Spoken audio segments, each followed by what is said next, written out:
Hello everyone, welcome back to new video. কেমন আছো তোমরা সবাই? আশা করছি ভালো আছো, সাথে সুস্থ আছো। আমিও বেশ ভালোই আছি।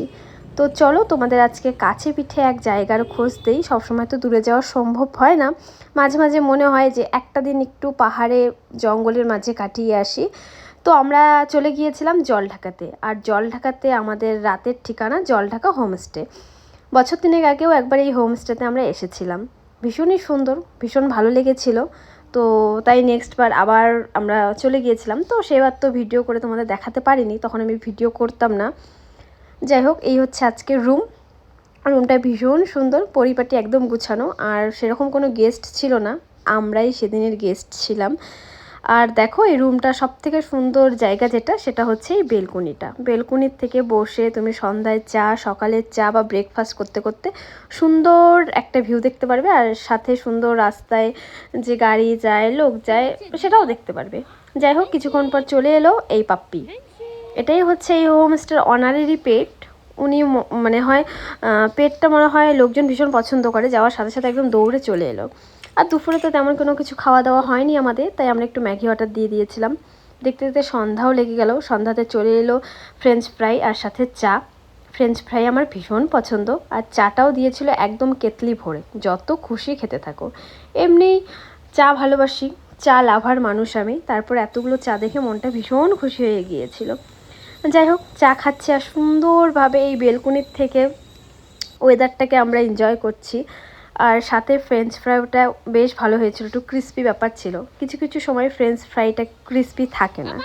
খেতে খেতে হঠাৎ দেখি কিনা পায়েসেরও বন্ধু, ওমা, সে আমাকে কি ভীষণ পছন্দ করেছে, আমার সঙ্গে গল্প করছে, যাইতেই চাইছিল না।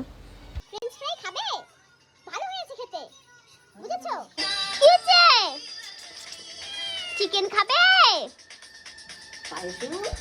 তার কিছুক্ষণ পরে দিয়ে গেল ডিনারে ছিল এখানে গরম গরম সাদা ভাত, ছিল চিকেন কষা, সাথে তো স্যালাড, মানে লেবু, লঙ্কার, পেঁয়াজ ওটা থাকেই। তাছাড়া ছিল বাঁধাকপির একটা সবজি, ডাল, আর ছিল পাঁপড়।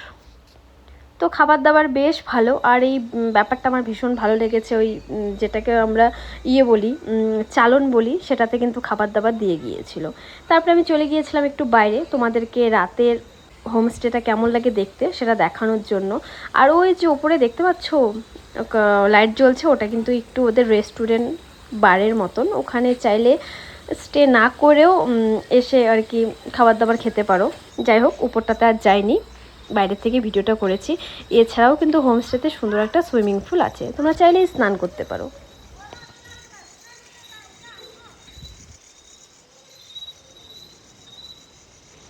কে তা? ওলে বাবালে, গুচি গুচি গুচি গুচি, ওলে বাবালে বাবালে বাবালে বাবালে, গুচি গুচি। ওমা, তোমার বেল্ট খুলে গেছে তোমার।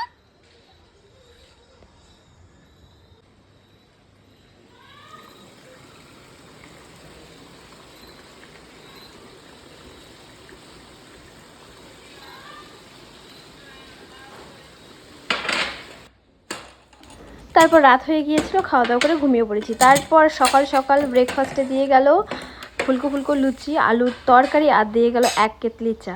চাটা হয় একটু বেশিই দেয়। যাই হোক, আমার তো ভীষণ ভালো লাগে, কারণ আমি চা খেতে ভালোবাসি, তোমরা জানোই। আর এই রুমের সামনে কিন্তু সুন্দর একটা হল রুম আছে, এখানে বসে বসে তোমরা ডিনার, লাঞ্চ, ব্রেকফাস্ট সব কিছুই করতে পারো। আর এছাড়াও এই হল রুম থেকে কিন্তু ভিউটা অনেকটা এমন দেখা যায়, ভীষণই সুন্দর। সাথে হল রুমের সাথে অ্যাটাচ করে একটা ছোট্ট একটা বেলকনিও আছে, ভীষণই সুন্দর লাগে বেলকনিটা দেখতে। আর এছাড়া বেলকনিটার মধ্যে অনেক ধরনের গাছ লাগিয়েছে, বেশ সুন্দর। আর দেখতে পাচ্ছ সুইমিং পুলটা কি সুন্দর, উপর থেকে জলের কালারটা লাগছিল। একবার মনে হচ্ছে স্নান করি, যাই হোক স্নান করিনি।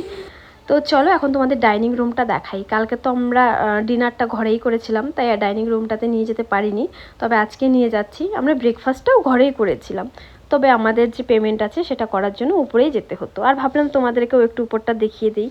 এই হচ্ছে ডাইনিং এরিয়া, ভীষণ সুন্দর কিন্তু দেখতে। এখান থেকে সুন্দরভাবে ডিনার, লাঞ্চ, ব্রেকফাস্ট করা যাবে, আর বাইরের সুন্দর এই প্রকৃতিটাকে উপভোগ করা যাবে। আমার তো ভীষণ ভালো লেগেছে।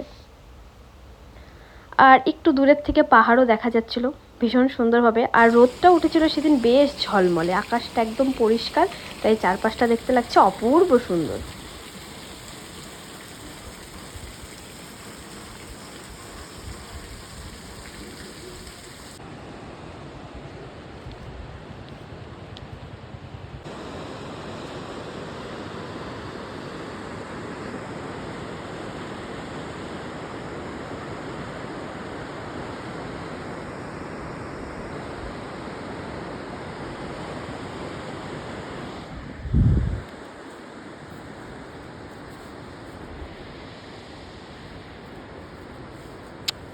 আমাদের এখানে পার পার্সন নিয়েছিল 900 টাকা করে। আমরা তো লাঞ্চ নিইনি, আর তোমরা যদি লাঞ্চ নিতে চাও তাহলে 1200-র মধ্যে হয়ে যাবে। তো আমি লাস্টে নাম্বারটা শেয়ার করে দেবো। তোমরা যদি কেউ যেতে চাও অবশ্যই আগে ফোন করে বুকিং করে তারপরেই কিন্তু যাবে। আমরা তো কোনো রকম বুকিং ছাড়াই চলে এসেছিলাম, তবে আমাদের ভাগ্যটা ভীষণ ভালো ছিল, তাই কোনো গেস্ট ছিল না। যেহেতু এখন ঠান্ডা পড়ে গেছে আর এখন তো সিজন, এখন মোটামুটি বুকিংই থাকে, তাই একবার একটু বুকিং করে যাওয়াটাই ভালো। যাই হোক, ভিডিওটা কেমন লাগলো অবশ্যই কমেন্ট বক্সে কমেন্ট করে জানাবে। ভালো লাগলে কিন্তু লাইক কমেন্ট করতে একদম ভুলো না। প্রতিবার তো পাহাড়ে যাওয়ার সময় ভিডিওটা তোমাদের সাথে শেয়ার করি রাস্তার ভিউয়ের, তবে এবার বাড়ি ফেরার পথের ভিউগুলো শেয়ার করছি। যেহেতু তার কিছুদিন আগে বন্যা হয়ে গেছে, তাই মাঝে মাঝে রাস্তাঘাট একটু একটু ভাঙাও ছিল আর জলও জমছিল। যাই হোক, ভিডিওটা তোমরা দেখতে থাকো, রাস্তার ভিউগুলো এনজয় করতে থাকো। টাটা বাই, সবাই ভালো থেকো, সুস্থ থেকো, সাবধানে থেকো, বাই বাই।